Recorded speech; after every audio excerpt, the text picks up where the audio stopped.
आपके मुद्दे में बात मध्य प्रदेश की, जहां पर विधानसभा के बजट सत्र का आगाज हो चुका है।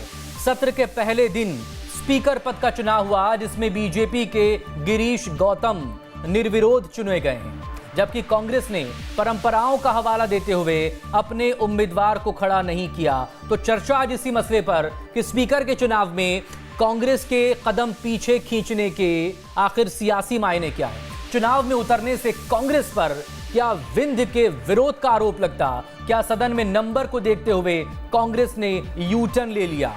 डेप्यूटी स्पीकर पद पर दावेदारी के लिए अब कांग्रेस परंपराओं की दुहाई क्यों दे रही है?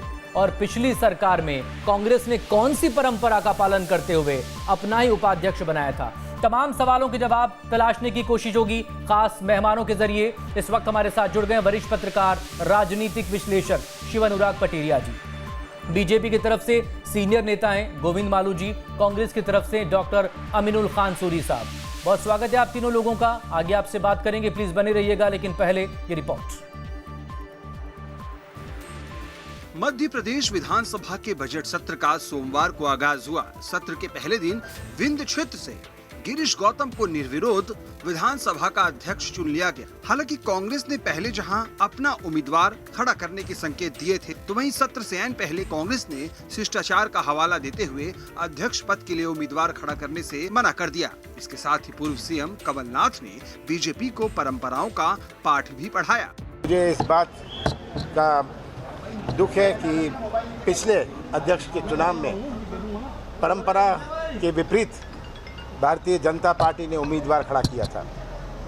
परंपराएं बड़ी मुश्किल से बनती हैं और परंपरा हमेशा रही है कि अध्यक्ष सरकार का रहता है और उपाध्यक्ष विपक्ष का रहता है। ये परंपरा उन्होंने तोड़ी, इसीलिए हमें डिप्टी स्पीकर का, उपाध्यक्ष का चुनाव करवाना पड़ा। उधर कमलनाथ के बयान पर बीजेपी ने भी पलटवार करते हुए उन्हें उनके कार्यकाल की याद दिलाई। कमलनाथ जी पिछले अनुभव को भूल गए। उनका जो अनुभव था, स्वयं ने आज तक कभी ऐसा नहीं हुआ था। कमलनाथ जी की सरकार में पहली बार ऐसा हुआ है कि अपोजिशन के व्यक्ति को विपक्ष का पद नहीं दिया गया है। अब कमलनाथ जी अपने किए कर्मों का फल भुगते हैं। बहरहाल बीजेपी खेमे ने ये साफ कर दिया है कि डिप्टी स्पीकर का पद भी कांग्रेस को नहीं दिया जाएगा। लेकिन इन सब के बीच कांग्रेस ने स्पीकर पद के चुनाव में उम्मीदवार खड़ा न कर जो परंपराओं की दुहाई दी है, वो कई सवाल खड़े कर रही है। मसलन स्पीकर के चुनाव में कांग्रेस के पीछे हटने के क्या कोई सियासी मायने हैं? चुनाव में उतरने से कांग्रेस पर विंध्य के विरोध का आरोप तो नहीं लगता? क्या सदन में नंबर को देखते हुए कांग्रेस ने यू टर्न ले लिया? क्या आंतरिक गुटबाजी के कारण कांग्रेस उम्मीदवार ही नहीं चुन पाई? डिप्टी स्पीकर पद पर दावेदारी बनाए रखने के लिए कांग्रेस ने परंपराओं की दुहाई दी है। Team news state. एक बार फिर से बहुत स्वागत है आप तमाम लोगों का। बात चूंकि कांग्रेस की हो रही है, तो डॉक्टर सूरी, सबसे पहले सवाल आप ही से।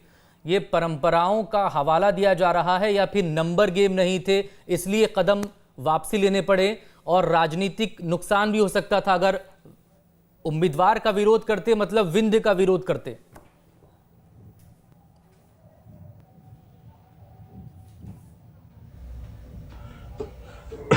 देखिए मकसूद भाई, स्पष्ट तौर पे हमारे प्रदेश अध्यक्ष और नेता प्रतिपक्ष माननीय कमलनाथ जी ने स्पष्ट कर दिया है कि जो मध्य प्रदेश में संसदीय परंपरा चलती आई है, उस परंपरा को कांग्रेस पार्टी निभाएगी।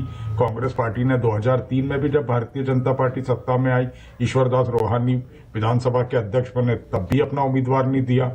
2008 में भी नहीं दिया, 2013 में भी नहीं दिया। 18 में क्योंकि मध्य प्रदेश की जनता ने भारतीय जनता पार्टी को न चुनकर कांग्रेस पार्टी और माननीय कमलनाथ जी को चुना था, तो 2018 में जब कांग्रेस पार्टी ने विधानसभा अध्यक्ष के लिए नर्मदा प्रसाद प्रजापति को अपना उम्मीदवार बनाया, तो भारतीय जनता पार्टी ने संसदीय प्रणाली के विपरीत जाके पहली बार अध्यक्ष, सत्ता पक्ष के अध्यक्ष के खिलाफ अपना उम्मीदवार उतारा। उसके फलस्वरूप कांग्रेस पार्टी ने, जब भारतीय जनता पार्टी इस प्रणाली को मानने को ही तैयार नहीं है, जो चल रहा था, जो चीजें थी, जो नियम एक तरह से बनाए हुए चल रहे थे कि सत्ता पक्ष का अध्यक्ष रहेगा और विपक्ष का उपाध्यक्ष रहेगा, उसको जब तोड़ा तो कांग्रेस पार्टी ने उपाध्यक्ष पे भी अपना उम्मीदवार उतारा और सुश्री हिना कांवरे उपाध्यक्ष मध्य प्रदेश विधानसभा बनकर आई।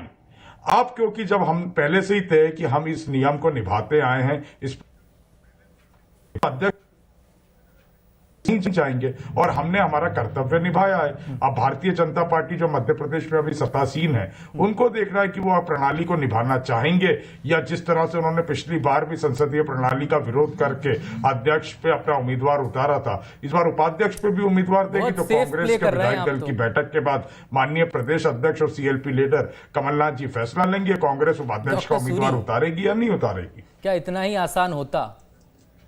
फिर 2018 में जो बीजेपी ने किया था वही फिर आप भी कर लेते। उपाध्यक्ष का पद तो फिर आपने अपने ही पास रखा था ना।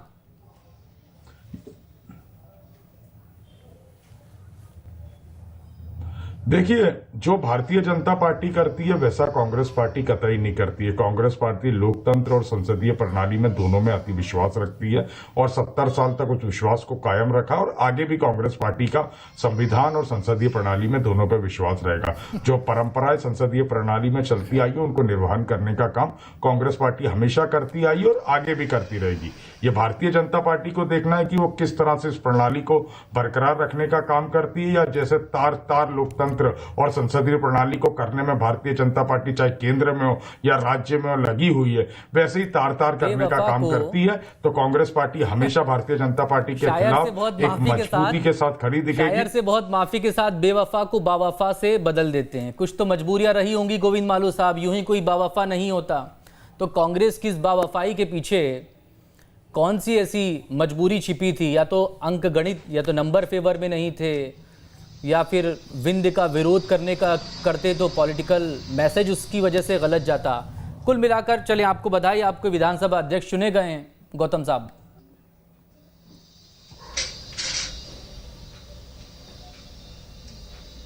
मकसूद भाई, जेब में नहीं दाने अम्मा चली बुलाने, वो वाली स्थिति कांग्रेस की है।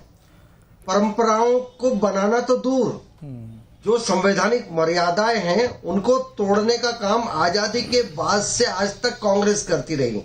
लेकिन जब केंद्र में जनता पार्टी की सरकार आई और अन्य राज्यों में जब जनता पार्टी की सरकारें आई, उसके बाद विपक्ष की सरकारें आई तथा उस समय के, तब से ये नई परंपराएं शुरू हुई। लेकिन कांग्रेस को इन परंपराओं से कहां पर इनका इससे वाबस्ता होती है, वो इनसे कहां सबक लेती है, न उनसे कोई उनका वास्ता होता है। इसलिए ये जो कह रहे थे मेरे मित्र कि 3 बार आपने, तो हमने ही शुरू किया भाई। 1990 में जब पटवा जी की सरकार थी तब हमने उपाध्यक्ष का पद कांग्रेस को दिया विपक्ष के दर्जे के रूप में। और इस बार 2018 में संख्या बल किसी के पास नहीं था, इनके पास भी बहुमत नहीं था, केवल 114 सीट, बहुमत से एक कम, ये इधर उधर का जुगाड़ करके सरकार बना रहे थे। उस समय अपनी ताकत को बताना, और उस समय भी अगर ये बैठ के होता कि उपाध्यक्ष आपको मिलेगा तो कोई सवाल ही नहीं है। ये जो जुगाड़ करके और सरकार बना रहे थे, उस समय भारतीय जनता पार्टी एक बड़े दल के नाते अध्यक्ष का चुनाव यदि होता तो अध्यक्ष भी खड़ा कर सकते, क्योंकि जब बराबर का संख्या बल होता है तब उसमें कहना चाहिए चलो विधानसभा का अध्यक्ष तो एक तटस्थ स्थान है, उसको हो सकता है कि उनको कोई गलत काम करना होता तो क्यों अध्यक्ष अपना बनाया। उस समय भी कहते थे चलो अध्यक्ष आपका बना लो, उपाध्यक्ष हमारा बना लो। ये संख्या बल का सवाल है। आज भी संख्या बल कांग्रेस के पक्ष में यदि होता तो निश्चित रूप से वो खुद अध्यक्ष का उम्मीदवार खड़ा करते।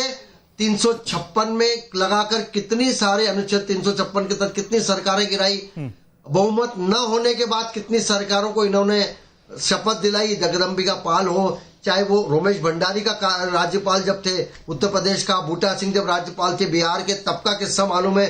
कोर्ट ने इनको मुंह की खाई कोर्ट में। ये परंपराओं का काम इनका तो है ही नहीं, परंपराएं तो दूर, ये संवैधानिक जो नियम कानून कायदे और मर्यादाएं हैं उनका भी लगातार उनके साथ बलात्कार करते रहे हैं, उनके साथ हमेशा निर्ममता के साथ व्यवहार करते रहे हैं। ऐसी कांग्रेस को जब उन्होंने परंपरा ये बना दी, जब उन्होंने खुद ने परंपरा बना दी, हम उसको टो कर रहे हैं। हमने परंपरा बनाए, आप छोड़ दे, फिर हम परंपरा बनाए। आपने जो परंपरा बनाई हम उसी पे चल रहे हैं। चलिए, अच्छी बात है। मतलब एक दूसरे के नक्शे कदम पर फिर चलना चाहिए सभी राजनीतिक पार्टियों को, चाहे वो गलत की तरफ जा रहा हो रास्ता या फिर सही की तरफ जा रहा हो। फिर उसमें नहीं, हम तो हमारे नक्शे कदम पर इनको चला रहे थे, ये चलना ही नहीं चाहते। अच्छा, केदारनाथ शुक्ला कौन है? वो क्यों तो सही कर रहे थे मकसूद भाई, वो क्यों दर्द ये सही चलना नहीं चाहते। केदारनाथ शुक्ला साहब कौन है और वो क्यों इस वक्त अपना दर्द बयान कर रहे हैं? आप ही की पार्टी के हैं, सुनने में आ रहा है वो तो।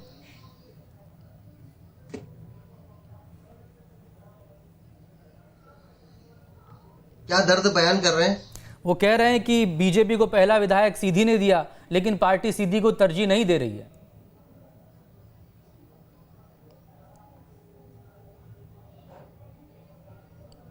देखिए, हमारे यहाँ आंतरिक लोकतंत्र है, कोई बगावत करके बाहर नहीं निकलता जैसे इनके यहाँ हुआ और लगातार इतने सारे विधायक पार्टी छोड़ गए। हमारे शुक्र मनाइए इनके यहाँ हुआ, इसीलिए उनका घर टूटा तो आपका घर बस गया।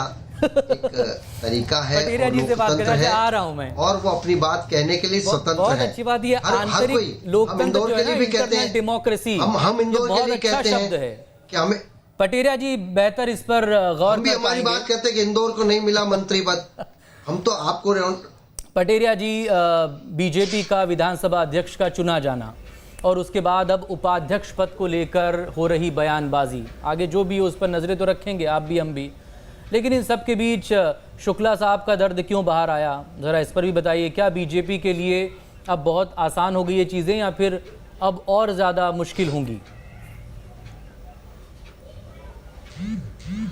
देखिए मकसूद साहब, पहले शुक्ला जी की बात कर लेते हैं। शुक्ला जी बीजेपी के संघ के पुराने कार्यकर्ता हैं, लेकिन उसकी तुलना में गिरीश गौतम को जिस तरह लिया गया, वो वामपंथी पृष्ठभूमि से आए हैं, का जो मजदूर आंदोलन की देन है वो, लेकिन दोनों फर्क बड़ा है कि केदार शुक्ला गाहे बेगाहे पार्टी लाइन से आगे आके अपनी बात करते रहे हैं, जबकि गिरीश गौतम हमेशा आंदोलन के पृष्ठभूमि से निकलने के बाद भी पार्टी लाइन के साथ रहे हैं।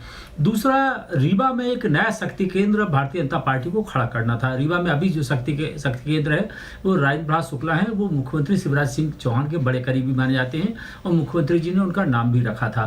तो सबसे बड़ी बात है ये इंटरनल पॉलिटिक्स है, इसमें नए पावर सेंटर को जन्म देना है, रीवा में एक नया पावर सेंटर क्रिएट करना है, और इसीलिए मुझे लगता है एक बैलेंस के तौर पर उनको रखा गया। एक तो संगठन ने उनको स्वीकारोक्ति दी और जो वहाँ का संघ है, संघ ने भी उनको साथ जाने में या उनका समर्थन करने में वो लगा कि वो सही जा रहे हैं। सबसे बड़ी बात है कि दो राजनीतिक कारणों के कारण से, एक तो पृष्ठभूमि केदारनाथ शुक्ला की और दूसरा बिंद के जो राजनीतिक समीकरण हैं उनको साधने की कोशिश के तहत सब कुछ हुआ है। आने वाले दिनों में मंत्रिमंडल का विस्तार होगा, सारी चीज़ें होंगी, हो सकता है कुछ संसदीय सचिव भी बने। अब बात आ जाती है कांग्रेस और भाजपा की परंपराओं की, तो परंपराओं की बात तो राजनीतिक दलों को करना नहीं चाहिए, लेकिन भारतीय जनता पार्टी भी बदली हुई भारतीय जनता पार्टी है। दूज का बायना वो तीज को वापस कर देती है। जैसे 2018 में कांग्रेस ने किया था, बीजेपी वैसे ही करने वाली है। भले ही गुडविल गैस्टर कमलनाथ और शिवराज सिंह चौहान एक दूसरे को दिखाते रहे, दोनों व्यक्तिगत स्तर पर बहुत ही अच्छा उन लोगों के बीच एक संवाद है। जब कल लिफ्ट से कमलनाथ जी गिरे इंदौर में, तो सबसे पहला कोई बड़ा फ़ोन था वो मुख्यमंत्री शिवराज सिंह चौहान का था। वो तब एक चार्टर प्लान में बैठने वाले थे और उसके तत्काल पहले उन्होंने बात की और कलेक्टर को इंदौर को निर्देश दिए।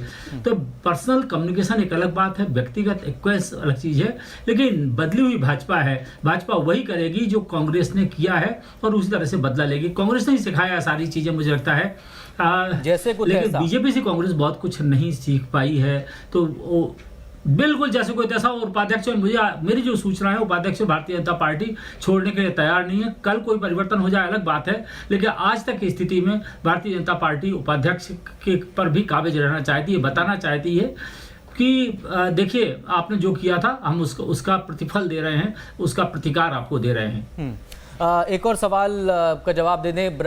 जब पॉलिटिक्स की बात होती है तो जातिवाद और क्षेत्रवाद को इससे किनारे नहीं किया जा सकता। कई बार हमारी भी बात करना है, मजबूरी होती है। मकसूद भाई, तो ये जो विधानसभा अध्यक्ष को सामने रखा गया बीजेपी की तरफ से, क्या एक तीर से दो निशाने साधने की कोशिश हुई है? इसके पॉलिटिकल माइलेज आगे आने वाले वक्त में इस पे असर करेंगे? देखिए बख्शू साहब, कुछ दिनों पहले मुख्यमंत्री शिवराज सिंह चौहान बिंद के दौरे पर गए थे। बिंद में ब्राह्मणों की बहुलता है और वहां पर उन्होंने कहा था कि जो सवर्ण हैं उनके संरक्षण के लिए भी आयोग बनेगा। पहले गरीब सवर्ण आयोग था, लेकिन अब उसमें गरीब शायद निकाल दिया गया, सवर्ण संरक्षण आयोग जैसी कोई चीज बनाई जा रही है। वो रीवा में मुख्यमंत्री ने घोषित की थी। रीवा में ब्राह्मणों को साधना यानी श्रद्धा की चाबी को पकड़ लेना है। तो कुल मिलाकर गिरीश गौतम को साधते हुए एक संदेश देने की कोशिश की गई है। अभी मुख्यमंत्री ओबीसी हैं, मंत्रिमंडल में ओबीसी और ठाकुरों का वर्चस्व, ब्राह्मण किनारे हाथी पर खड़े दिखाई देते हैं। मुझे लगता है इस असंतुलन को दूर करने की कोशिश की गई है। मालू साहब, आप कुछ रिएक्ट करना चाह रहे थे, आप प्लीज बोल दें, फिर डॉक्टर सूरी से बात करेंगे। मैं माननीय हमारे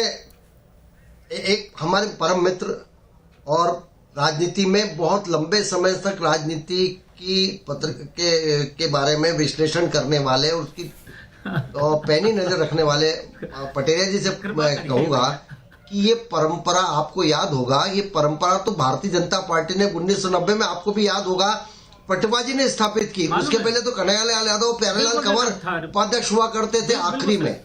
आपको याद है कि 1990 बिल्कुल कहा कह रहा हूं, भारतीय जनता पार्टी ने परंपरा कांग्रेस की दी नहीं। इसलिए भारतीय जनता पार्टी परंपरा स्थापित करके और कांग्रेस को नहीं मानना चाहती तो ठीक है, आप जैसा चाहते हैं वैसा करेंगे, हमें क्या करना। डॉक्टर सूरी बताएं, 2018 में आपने जो किया, मतलब आपने जो बोया काटी उसकी फसल 2021 में। देखिए मकसूद भाई,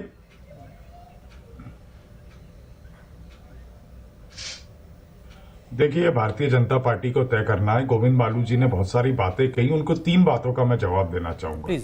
पहला, उन्होंने एक वाक्य कहा कि घर में नहीं है दाने, अम्मा चली बनाने। अध्यक्ष और उपाध्यक्ष के चुनाव में देख चुकी है, जब दाने थे नहीं तो जो प्रत्याशी लड़ाने क्यों आई। दूसरी बात, उन्होंने राज्यपालों का मालू जी कि सुबह 5 बजे देवेंद्र फडणवीस जी को, नरेंद्र मोदी जी, अमित शाह जी का, भगत सिंह कोश्यारी जी का भी उन्हें उल्लेख करना चाहिए था। तीसरी बात, अगर लोकसभा की वो बात कर रहे हैं, जनता पार्टी की बात कर रहे हैं, तो 2014 में जब पहली बार नरेंद्र मोदी जी देश के प्रधानमंत्री बने तो पहली बार विपक्ष को डिप्टी स्पीकर का लोकसभा का पद न देते हुए भारतीय जनता पार्टी ने अपनी अलाई की पार्टनर एआईडीएमके के श्री थम्बुदुराई को लोकसभा उपाध्यक्ष बनाया। उससे पहले पार्टनर एआईडीएमके के श्री थम्बुदुराई को लोकसभा उपाध्यक्ष बनाया। उससे पहले परंपरा हमेशा चलती आई।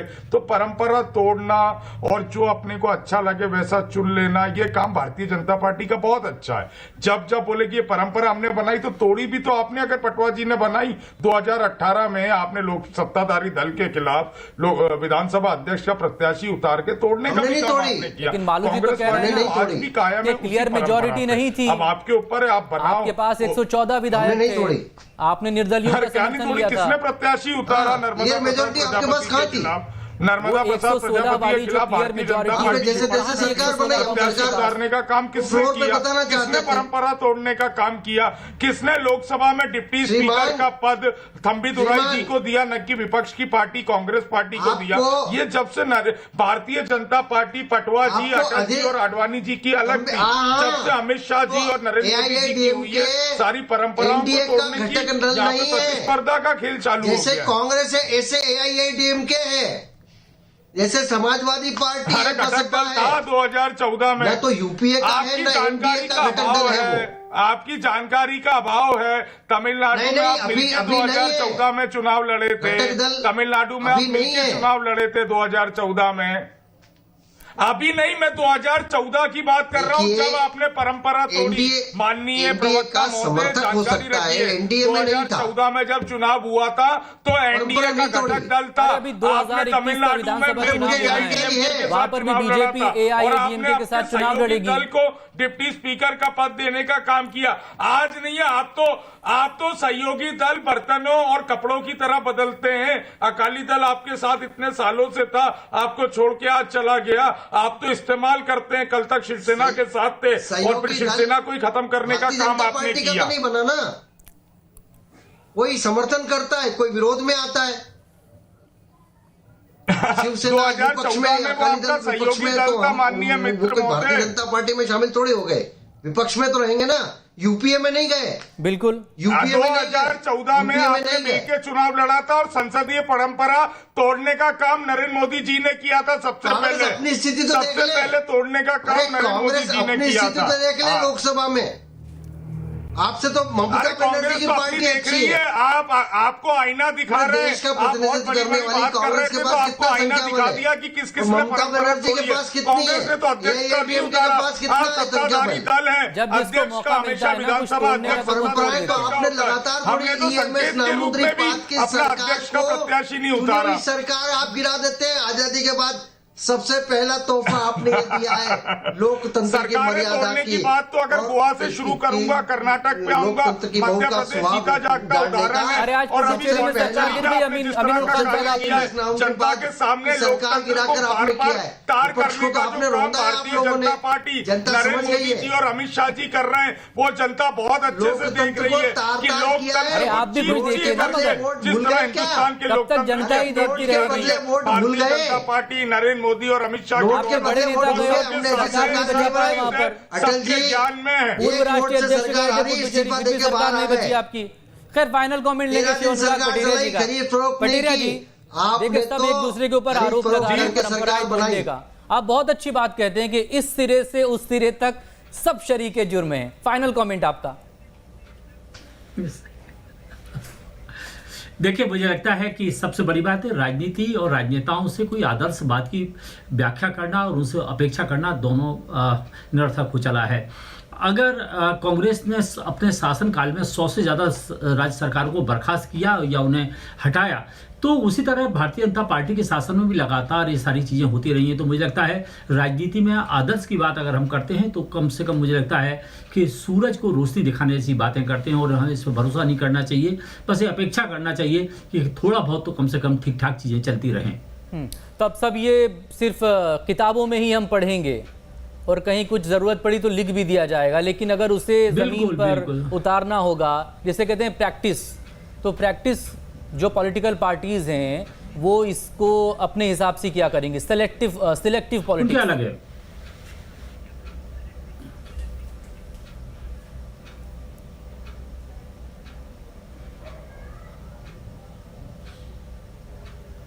पटेरिया जी निश्चित तौर पर मुझे लगता है कि सिलेक्टिव पॉलिटिक्स है। हर आदमी को जो अच्छी चीज़ लगती है, कहते हैं ना, एक बहुत ही देशज तरीके से मैं कहता हूं कि मेरे पैर चरण हैं और आपके पैर खुर हैं, क्योंकि हमारे दोनों के न पैर चरण हैं, दोनों के पैर पैर ही हैं, लेकिन देखने का नज़रिया बदल जाता है। जब आप करते हैं तो वो एक आनंद होता है, एक उत्साह होता है, एक आदर्श होता है। जब दूसरा करता है तो कहता है कि उसने गड़बड़ कर दिया। 2018 में भारतीय जनता पार्टी ने जो कुछ किया, उन्होंने उसकी व्याख्या संख्या बल से की। आज कांग्रेस अध्यक्ष के खिलाफ संख्या बल न होने के कारण से मैदान में नहीं गई, तो ये आदर्शवाद की व्याख्या कर रहे हैं। तो राजनीतिक दलों के आदर्श व्याख्याएं और इन पर मत जाइएगा। मुझे लगता है सब प्रैक्टिकल अप्रोच में है और ये नई राजनीतिक माफी के साथ आपको रोकना होगा। गोविंद मालू साहब बहुत शुक्रिया, डॉक्टर सूर्या आपका शुक्रिया, पटेरिया जी हमारे साथ बने रहेंगे।